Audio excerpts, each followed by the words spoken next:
Vítám vás u odborných přednášek o duševním zdraví pro Ujíždíme na duši. Já se jmenuji Jakub Herzán, se mnou tady ve studiu je Kamil Rein. Ahoj Kamile. Zdravím tě, Jakube, ahoj. My si s Kamilem, Kamil je dlouholetý peer-terapeut a lektor. My si s Kamilem budeme povídat na téma pírský pohled na duševní onemocnění u dětí. Kamile, ty jsi sám táta 3 dětí, tuším? Jo, je to tak. Používáš pírský pohled i doma? No, snažím se to nedělat, protože ono by to nebylo zdravý a vlastně by to nefungovalo, ale ty svoje poznatky a zkušenosti z toho, co znám z psychiatrie, z péče o duševní zdraví, z toho, jak jsem já vyrůstal, tak jsem se snažil z toho poučit a nedělat některé zásadní chyby, o tom budu trochu mluvit. A vlastně já jsem měl extrémně těžké dětství, extrémně náročný i ve vztahu jakoby k postavě otce, i ve vztahu k tomu, že jsem nebyl slyšen, nebyl jsem pochopen a byl jsem hodně hodnocen, což je taková věc, kterou by se rodiče měli snažit nedělat, hodně hodnotit, hodně být přísný a hodně jakoby vidět nějaký sice cíl, kam by to dítě mělo směřovat, ale pak jim uniká to podstatný a to je nějaký porozumění, nějaký slyšet to dítě, prostě respektovat ho, nějak narovnat s ním ten vztah, jo. Což je takový zásadní jako prevence k tomu, aby to duševní zdraví jako bylo dobrý. Mm-hmm. Já jsem celkem nedávno slyšel takovou poučku, že do nějakých 3 let má to dítě být král, královna, od 3 do nějakých 12 to má být sluha a od těch 12-13 to má být parťák. Jo, to mi žena říkala taky, mně se to trochu nezdá, je to spíš taky jako z ranku ezoteriky nebo nějakých energií nebo jako takových symboliky. Já to spíš řeším z toho jako psychologického hlediska nebo z toho hlediska vývojové psychologie dětí a vlastně těch fází jednotlivých a to je trochu složitější. Může se stát, že do těch 3 let hodně obsluhujeme to dítě, hodně mu pomáháme, to je vlastně jako je nutnost, jo, bez toho to nejde, ale rozhodně si nepřipadám, že on je král a já jsem sluha nebo obráceně. Dělám to rád, dělám to, protože ho miluju a víte, já jako jsem se hodně staral o našeho malýho a zapojoval jsem se aktivně do té péče a naučil jsem se všechno jako jakákoliv jiná žena. A vlastně mi to přineslo za první velkou zkušenost, větší napojení na to dítě a trochu jsem porozuměl i toho, co se v něm děje a tak jsem si uvědomil, spíš bych radši řekl, než to, co jsi řekl, že žena a dítě do určitého věku, třeba 6-7 let, dělají takovou jakoby vajíčko, takový kokon a jsou na sebe napojení a ty emoce často se splývají, ty emoce té ženy s těma emocema dítěte a obráceně to, co prožívá dítě, prožívá napojená vlastně ta žena, že to je takový jako neporušitelný a jako důležitý pouto. A právě mnohdy se stává, že žena po porodu vlastně jakoby třeba má nějaký vyšší hormony nebo se něco stane, necítí se psychicky dobře, ať už je to deprese nebo poporodní mánie, poporodní psychóza. A tam si myslím, že je chyba, když se pak odtrhne ta mamina od toho dítěte. U nás vlastně nejsou zařízení, kde by ta máma mohla s tím dítětem jako zůstat i v těch duševních potížích s ním dohromady a nějak o něj částečně pečovat i třeba s podporou. Někde třeba v cizině se takovýhle centra vznikají a já doufám, že to bude možný i tady.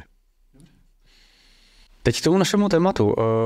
Jaké jsou nejčastější duševní onemocnění u dětí podle tebe jako píra a zároveň člověka, který se tím zabývá? No tak jako ono se o tom dost píše, vznikl takový projekt, který se jmenuje Duševní zdraví dětí a adolescentů, je to dzda.cz a tam dohledáte veškerý jakoby ty nemoci i zároveň projevy, i to, jak to zjistit, jak se chovat k těm dětem nebo jaký jsou, tak můžeme tam dát, že to jsou různý druhy jako depresí, která se pojí i s úzkostností, můžou tam být poruchy příjmu potravy, sebepoškozování, může tam být vlastně nějaký závažnější poruchy, jo. To nevím, těch faktorů se říká, že je vždycky hodně, je to celá paleta škála věcí, které k tomu přispívají, je to prostředí, je to okolí, ty blízcí, a kamarádi, prostředí školy a tak, je to i pokud to dítě potom, když je adolescent, jako jestli zneužívá nějaké látky nebo ne, protože to k tomu přispívá, aby něco takového vzniklo. Závisí taky na míře jakoby těch věcí, kterými asi prošly, protože některé to prostředí rodinné je přímo jako vytváří jako předpoklady k tomu, aby vzniklo duševní onemocnění. Ať už je to, že rodina je po rozvodu a dítě prožívá nějakou prostě pocit ztráty a nízkého sebevědomí a začne prostě být jako smutné.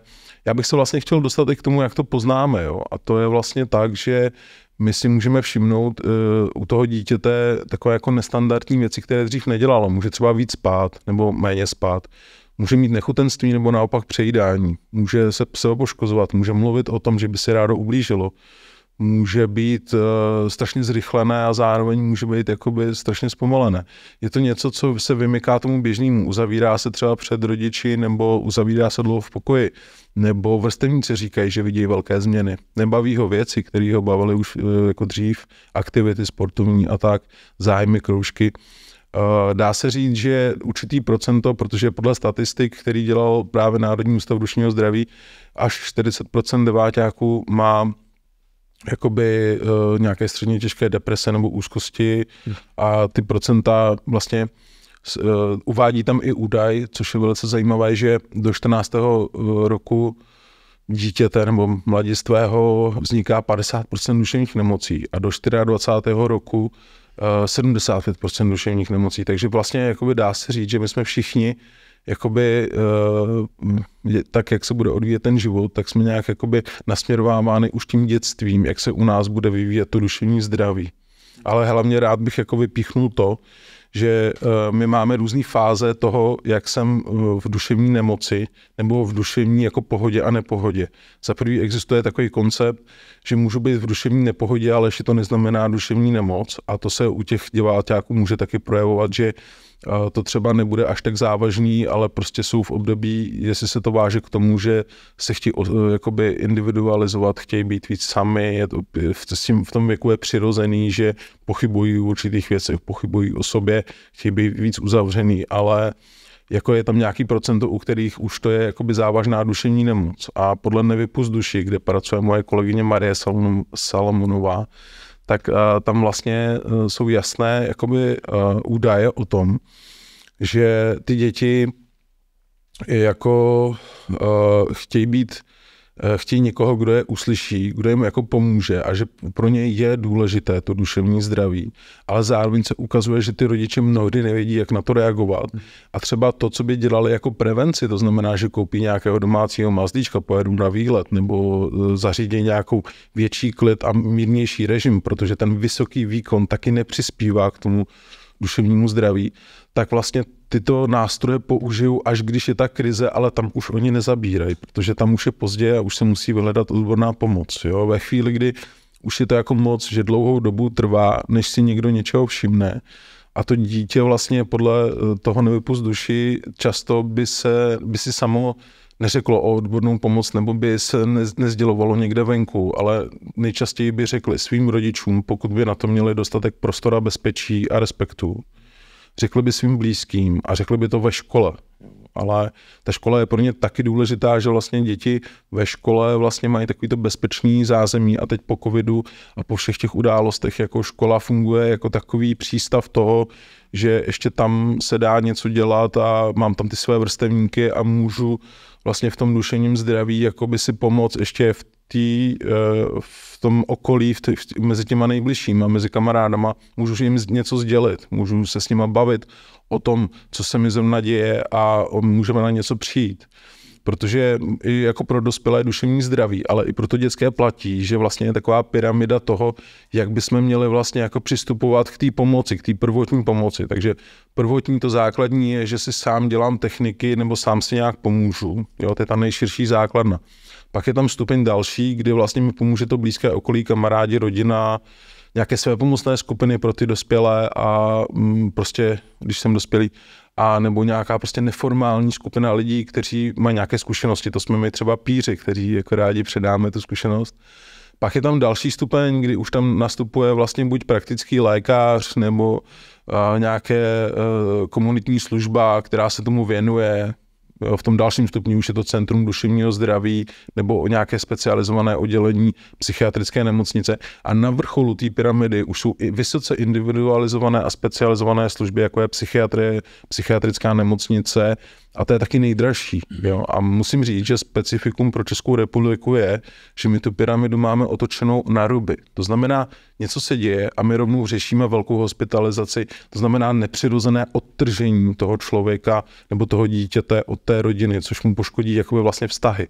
Poškodí mu vlastně, jakoby má strach, jakoby úplně ho to vytrhne z toho běžného života a je to i ta nejdražší jakoby služka celé té péče. Jo. Prostě ta pyramida, jak jsem říkal, jak začíná a jak pokračuje, tak jde tou cestou, jakoby tou přirozenou, tou nejpřirozenější, protože kdyby tobě nebo mně se něco dělo, tak nejdřív o tom nějak to zpracuju, pak o tom nějak mluvím s blízkými a pak teda jdu do dalšího kroku, že se snažím si nějak pomoct v nějakém ambulantním zařízení.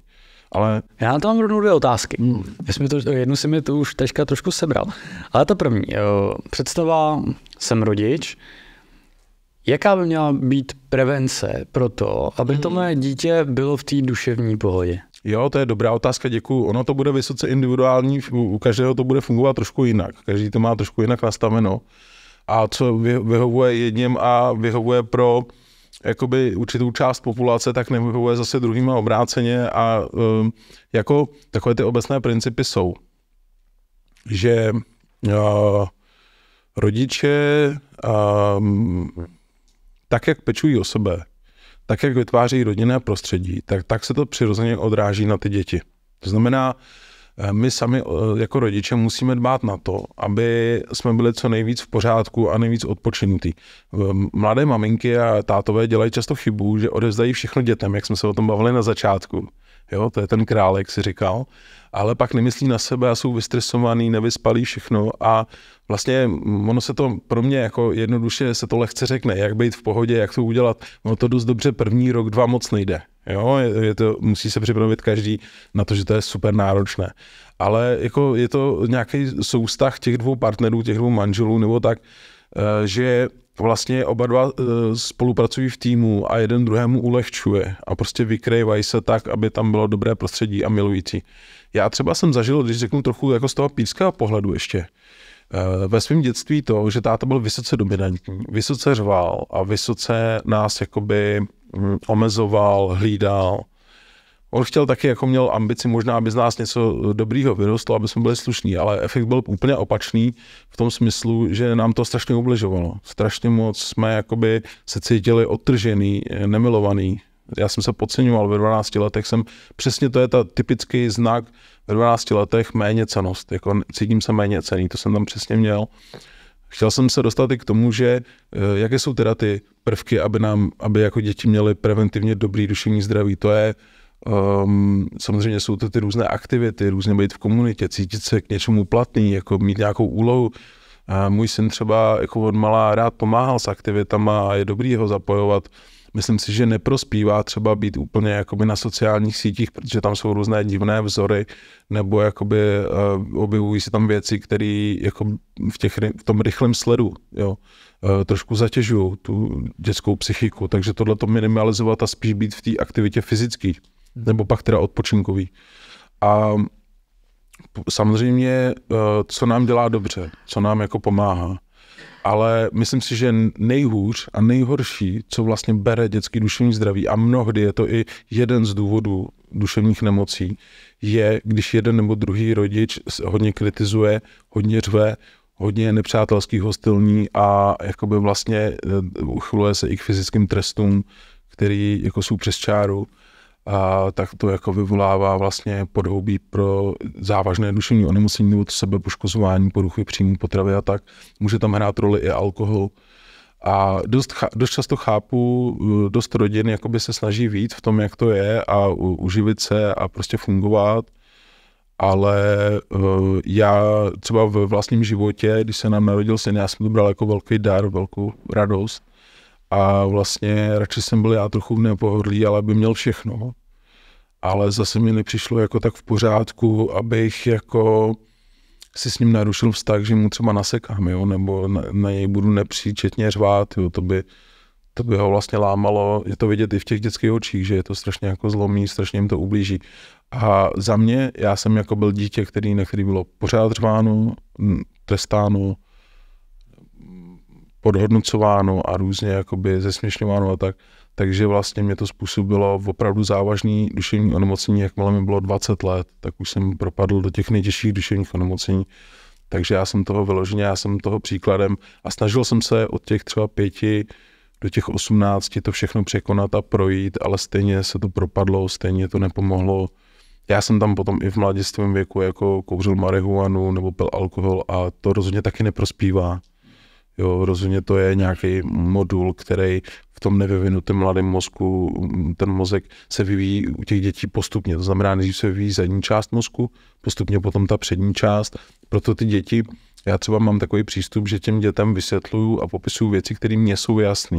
Některý rodiče třeba rovnou říkají, ty jsi blbý, jak to, že to nechápeš, nebo se zlobí na to. My jsme měli umožnit těm dětem dělat chyby. Měli bychom jim umožnit chybovat a vlastně pořád jako vlastně jim dávat šance a vlastně nepérovat je, protože oni vlastně jako emočně jsou třeba vyvinutější, navíc třeba ty dívky ještě víc, ale třeba jakoby v tom chování a v té zodpovědnosti a v tom, jak logicky promyslejí věci, jsou ještě nedozrálí. Znamená, že vlastně není potřeba je soudit, hodnotit a trestat za věci, na které ještě nemají rozum. Ty jsi tady mluvil na začátku o té pyramidě. Kdy už teda, dejme tomu, rodič by měl vyhledat pomoc pro to svoje dítě? Já říkám vždycky co nejdřív. Jo. Druhá otázka je, jak ty služby jsou dostupné a kolik jich je. Ono u těch dětských, jako dětská psychiatrie, psychologie, terapie je jí strašně málo, a krizových služeb, ale vlastně řešit to preventivně. Já to mám dneska nastavený tak, že i když jenom zachytím nějaké problémy nebo věci, tak to rovnou jdu řešit, rovnou jdu na terapeutické sezení. Může to být i s dítětem, jo, a vlastně s odborníkem na dětskou psychiku a tak. A mě to dá jako takovou bezpečí ujištění, že se vlastně nic neděje. Já odcházím s tím dobrým pocitem, že nás ubezpečil, že to je v pořádku nebo normální. Ale pokud já nevím a pokud to dítě vykazuje, že se trápí nebo je plačtivé moc, což se třeba stávalo, tak potom už jako vyhledávám rovnou tu pomoc, protože nemá cenu čekat. Stejně jako bys nečekal s ránou na ruce nebo se zlomenou kostí za měsíc, za 2, že jako to budeš řešit. Pravděpodobně tady to je hodně na rodičích v oblasti nějakých všímavostí vůči svým dítěti. Je to tak? Přesně jsi to popsal, to je úplně to dokonalý, co tam prostě nejvíc zaznívá. Ty rodiče by měli být přítomní, měli by být všímaví a měli by vytvořit prostor, kdy si dokážou s tím dítětem promluvit a zeptat se ho třeba jako, hele, všímám si, že se něco děje, nechtěl bys mi o tom něco říct, nebo možná se i neptat jako na ano, ne, jo? Nechtěl teda, jo. Spíš se zeptat, něco se děje, můžeš mi o tom něco povědět, nebo všímám si, že jsi nějaký unavený poslední dobu, co se děje, všímám si, že tě hodně rozčilujou věci poslední dobu, co se stalo. A vlastně nastavit jako přístup, ve kterém můžu říct, že může zaznít cokoliv a dovolit si tu trpělivost to vyslechnout. A vlastně nechat mluvit s ním i tak jakože jednoduše, nebo v rámci toho jeho věku. A zároveň jako i vnímat, co on vlastně říká. A tam i přichází na řadu to, že my těm dětem jako my těm dětem musíme umět přiznat, že třeba nevíme, nebo že se taky bojíme, že možná s tohle si neumím jako radit. Matěj Kučera z NUDZu, vlastně, který se věnuje těmto projektům pro děti a adolescenty, říká, že rodič nemusí být odborník na dětské duševní zdraví. Na to jsou jiný lidi. Ale měl by vytvořit aspoň ten prvotní předpoklad, že se to dozví a pak teda si najít cestu, jak to řešit. Může oslovit psychiatra, psychoterapeuta, může oslovit vlastně praktického lékaře, může oslovit nějaké krizové dětské centrum, což je třeba Nákel v Praze a tak dále. Je jako spousta věcí, které jako se dají dohledat a v dnešní době internetu jako je. A když to pyramidu otočím zpátky, co předtím, než teda vyhledám nějakou odbornou pomoc pro to své dítě, co teda můžu já udělat pro něj? No asi to nejdůležitější je ho vyslechnout. Nějak se zaměřit na to, že nebudu teďka zvyšovat požadavky na ten výkon, aby se jako vychodila všechnu docházku, byl na všech kroužcích a prostě hlavně, aby si ostatní neřekli, že jako se něco děje. Jo. Prostě naopak jako přiznat si, že se něco děje. Být připraven na to, že to může být problém na krátkou dobu, ale i středně dobu, anebo i na celý život. A že vlastně jako můžeš pro něj udělat to, že vlastně ho slyšíš, že mu uděláš prostor na to, aby se ho zeptal, aby se ho vyslech a že potom vlastně s ním nebojuješ, jako nevyčítáš mu, nesoudíš ho, ale prostě snažíš se dobrat jako té pomoci. A pak už nastupuje, to je to prvotní, to je na té pyramidě to základní. Má možnost to sdělit. Oni často děti to taky sdělují potom blízkým jako kamarádům nebo i jiným členům rodiny, pokud ví, že u té mámy nebo táty tam prostě to slyšení není, že to nechtějí slyšet. Jo. Až si říkají, prosím, že z toho se vyspíš, to je dobrý. A to se zase dostáváme k tomu problému, že někteří rodiče opravdu to měsíce, půl roku, rok neslyší, nevidí, i když už jsou tam jasné ty příznaky.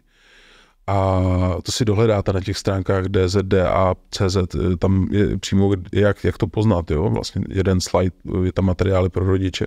A když to teda jako nevnímají, neslyšejí, tak vlastně potom, když už to propadne do té závažnější akutní fáze nebo té fáze, kdy už se to těžko napravuje, tak tam dochází k tomu, že vlastně se najednou začnou starat a zajímat, ale to už je trochu později. Už to nespraví žádný jako domácí zvířátko nebo jednodenní výlet nebo nějaký najednou jiný přístup. A už to musí řešit právě ten odborník. Takže se vlastně dostáváme k tomu jádru, že aby k tomu nedošlo a aby mělo to dítě jasnou šanci, že se z toho dostane a že to bude dobrý, tak se to musí řešit za prvé co nejdřív a za druhé vlastně jakoby v tom nejbližším okolí a bradit se třeba i ve škole, jestli si učitel něčeho všímá, speciální pedagog nebo psycholog, který tam je. Pokud tam je, tak jich nebývá moc.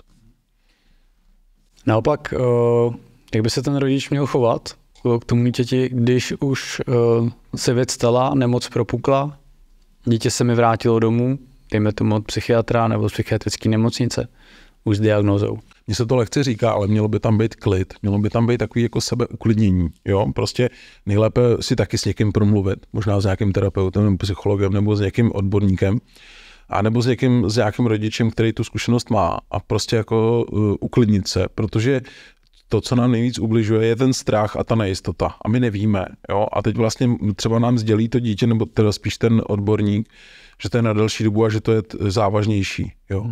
Tak potom bychom teda měli jako vlastně projít si těch prvních 5 fází toho, jako že to popírám, jsem steklej, teda jako prostě nevím, co s tím, pak jsem lítostivej, pak to teda přijmu, ale jako v nějakým způsobem to nepřenášet na to dítě, jo. Prostě jako tohle si probrat jako s někým dospělým, jo, s kýmkoliv, jestli s partnerem, s partnerkou nebo s někým, kdo to zažil nebo tak. A vlastně tomu dítěti dá ten klid a tu jistotu. Protože my jsme nejdůležitější osoby toho dítěte v životě. A ukazuje se, že dítě se líp zotaví, když má na blízku rodiče. A má rodiče, který mu opravdu jako dá podporu. Se velmi často u nás psychiatrické nemocnici Bohnice poslední dobou setkávám s mladistvýma, mladejma, puberťákama, klukama, holkama, který bývají dost často jako pořezaný. A velmi často na mě to působí, jak to říct, hodně pozornostně. Ta složka tam je samozřejmě také, ale je to složitější. On je jakoby ten příjemný pocit z toho sebepoškozování, ať už je to pálení, řezání, nějaké, může to být více stylama, můžou to být polikání lajků, jo, taky je druh sebepoškozování a tak dále. Ale pojďme se teda u toho zastavit. Dejme tomu, rodič najednou zjistí, vidí, že má dceru, která má pořezaný ruce. Nemusí to být hloubkový, jsou to ty povrchový menší řezy. Co s tím? No, takhle. Když to teda zjistí, a to nebývá jednoduchý, protože vlastně prvotní znaky jsou, že to dítě si nosí dlouhý rukávy, náramky, zakrývá to. Dá se to třeba nepřímo poznat tak, že je hodně v napětí, ve stresu, ve vzteku, odejde do pokoje a vrátí se úplně vyklidněný. Je úplně v pohodě, protože se zrovna pořezal. Tam je ten jako model toho, že to sebepoškozování nám ulevuje od toho napětí psychického, od toho stresu. A vlastně umožňuje jako tomu člověku se vyrovnat emočně s tím, co zrovna prožívá. Ale ten základ je tam hloubkovej už nějaké duševní nemoci. To znamená, jako tam samozřejmě přichází na řadu odborníci. Jo? Je samozřejmě v dnešní době složité se někam rychle objednat, dostat termín, mít jako tu pomoc co nejdřív, jo? Ale prostě stojí za to do toho jít a prostě nasmlouvat někoho a řešit to. A vlastně musíme si uvědomit, že v našich silách není, aby toto dítě přestalo dělat. Jo? Že my mu to nevymluvíme, logické argumenty nestačí.